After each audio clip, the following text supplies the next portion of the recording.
Hello everyone, I'm Bruffy1322 and welcome to another Project Cars discussion video where I'm going to be talking about camera angles and the different views that you can use in Project Cars, which one you should choose and why, and the reason that I use the camera view that I do. So the footage that you're watching is just a random race from a live stream that I did. It's pretty rough, I'm not going to lie. You'll see some interesting driving, let's say that, but yeah, it was the early days of the game, so hopefully things will improve as we go through the lifespan of the game. But if we're going to be talking about camera angles and camera views, it makes sense to know what those camera angles actually are. So for those of you who don't have the game or haven't really experimented with this, me getting knocked off there is probably the perfect time to go through these. So first of all, we've got the bumper cam, which is where you're right on the very ground on the front bumper of the car. Then you've got the hood cam, which is what I use, where you're on the hood of the car. The cockpit camera, which is you're directly inside the car. Another one that's inside the car, but more centralized. Then you've got the cockpit camera with the helmet cam as well. The hood cam at the very top, the roof cam, sorry. And then the chase camera, which most people who have come from Grand Theft Auto, which is probably most of the people on my on my subscriber list, will be most familiar with. Now, I'm not saying that everybody should be using that camera, but those who want to see what the car's doing and look at the car from an outside perspective, that's what people will probably be most used to, and it's the most accessible for people who are new to the game as well. Now, when you start getting used to the game, you probably don't want to be using that chase camera. You want to try and use one of these cameras that's more centralized in the car. So for a long time, the best camera angle that we had available on old Gran Turismo and Forza Motorsport games was the bumper camera. The very first one that I showed there, where you're right on the very floor, and that's the one that I used most often when I was actually racing on those old games, because that's just what I felt most comfortable with, and I felt like I was really part of the action. But obviously, since games have got more advanced, and especially Project Cars, you can have all kinds of different views. The helmet camera is a really good one, because your head sort of moves as you go towards the apex of a corner, and you can change all of these, the aspects about all of these. You know, you can change the field of view on all of them. You can change various things, like you can remove the steering wheel in front of you if that's something that you want to do. That's probably something that I would personally suggest doing if I had a steering wheel in front of me that I was actually using, and I was, I wouldn't want to see the steering wheel twice, basically. So yeah, you can remove the helmet as well, the outside of the helmet, but still have that effect. You know, there's all sorts of different various tweaks that you can do, and you should really have a look at all of the different things that you can do with them, and try them all out for yourself. Now, which is the best one to use? Which one should you use? Well, it's entirely up to you. I'm not going to sit here and tell you to use one camera view or another. No camera view is better or worse than any other. It's all about what you're happy with, what you get used to, what you feel allows you to perform the best and gets the most enjoyment out of the game.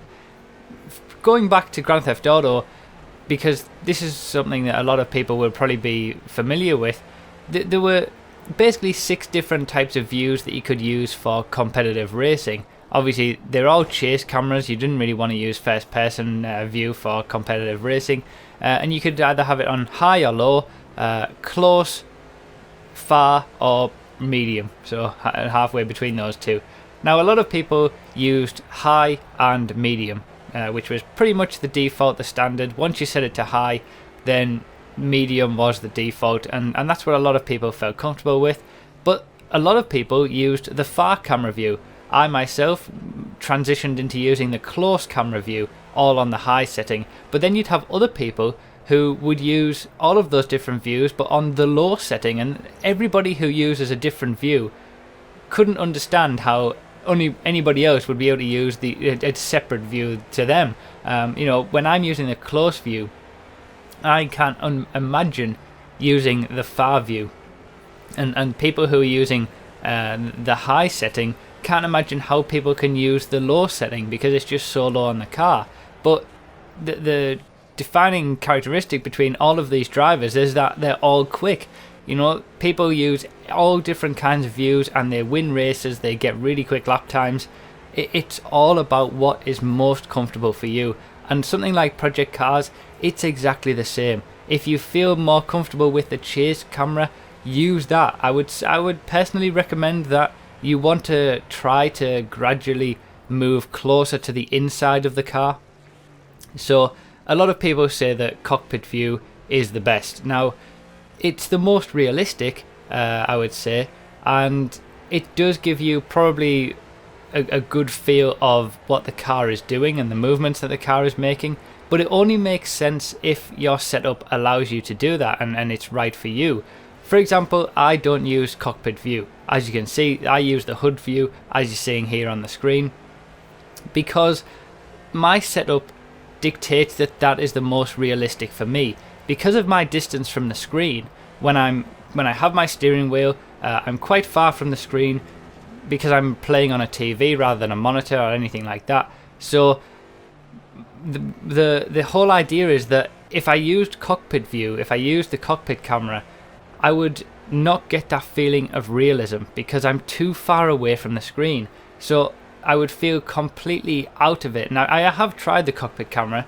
I would probably use it if I was using a controller and, you know, leaning forward and didn't have the steering wheel in front of me. But because of that, this is what feels most realistic to me, based on the size of my screen, based on the distance that I am from the screen. I drive a car in real life, you know, I know what it's like to drive a car. This is the most realistic for my setup, and it's going to be different for everybody who gets this game and tries it out. Some people may still be comfortable with the bumper cam right at the very front, and you know, I can totally agree with that because I was quite comfortable with that for a long time.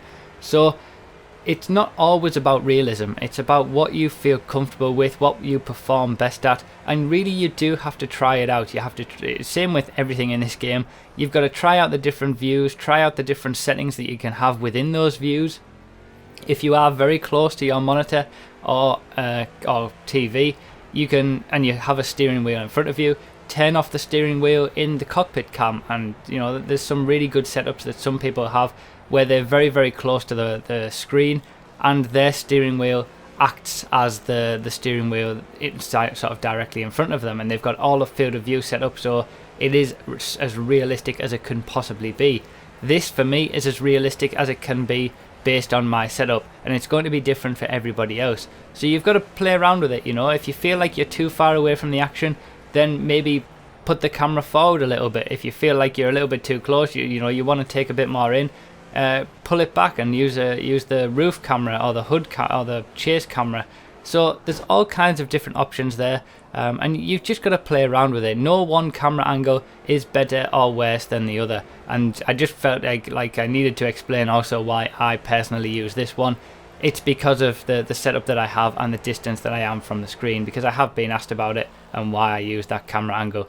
So let me know down below which camera angle you use on Project Cars and all of the little smaller settings that you have as well. I'm sure a lot of people will be interested in trying out a few different ways of going about it. Yeah, just leave all your comments down below if you and if you don't play Project Cars, if you only play GTA or any other racing games, let me know which camera angles you feel most familiar with. And I think a lot of people will see that, you know, it's different for everybody, and we will have a lot of different variety down there. So thanks a lot for watching, everyone. I really do appreciate it, and I'll see you next time.